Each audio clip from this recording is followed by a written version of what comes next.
వ్యత్యాసం ఉందే కదా. అప్పుడు మనం నలుగురు అన్నదమ్ములు అంటే ఒకరి ఒక పని చేస్తుంది, నలుగురు అన్నదమ్ముల పిల్లలు తలా పని చేస్తుంది, చెప్పిన పని చేస్తుంది. ఇప్పుడు చేస్తున్నాం మన పిల్లలు ఏమనంటే పని చేసుకుంటున్నారు, సెల్ ఫోన్ కోసానికి తల్లిదండ్రులు వేధిస్తున్నారు. ఏమన్నా అంటే 20,000 ఫోన్ కావాలి, 30,000 ఫోన్ కావాలి, ఓ బండి కావాలి, బండికి డీజే పెట్టుకోను తల్లిదండ్రులు మూసేయాలి, సెల్ ఫోన్ రీఛార్జ్ తల్లిదండ్రులు చెప్పారు చేపిస్తాం, నీకు బండి ఇప్పిస్తాం, నీవు ఉన్నావు ఒక కొడుకు కాబట్టి నీకు అన్నీ చేస్తాం, బండి ఇప్పించాం, సెల్ ఫోన్. మరి నుంచి మాకు ఏం లాభం? లాభం ఉంది వాళ్ళ నుంచి.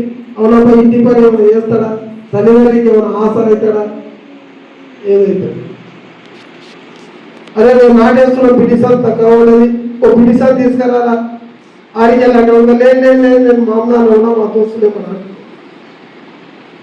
నీకు తిండి ఎట్లా వస్తుంది, నీ బండి పెట్రోల్ ఎట్లా వస్తుంది, నీ మాట్లాడే సెల్ ఎట్లా రీఛార్జ్ వస్తుంది అర్థం చేసుకోవాలి కదా పిల్లలు. ఆ స్థాయిలో లేదు పిల్లలు. దయచేసి నేను యువతకు ఒకటే చెప్తున్నాను, చెడు ఆలోచన విధానంతో మీ జీవితం కొనసాగిస్తే మీ జీవితమే నాశనమైంది.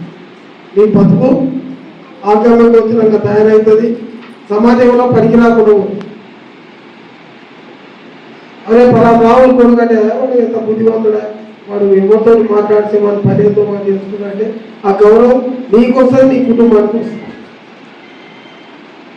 అని వాడు పెద్ద రంగాలలో అయినా సూచన పని బుర్రు అని ఎట్లా దిగుతున్నాడు ఇట్లకెళ్ళి స్పీడ్గా ఊళ్ళో ఊరికి అంటే ఇంకా ఏం దాము. అందుకోసానికి యువత ఇప్పుడు కొత్త కథ వచ్చింది.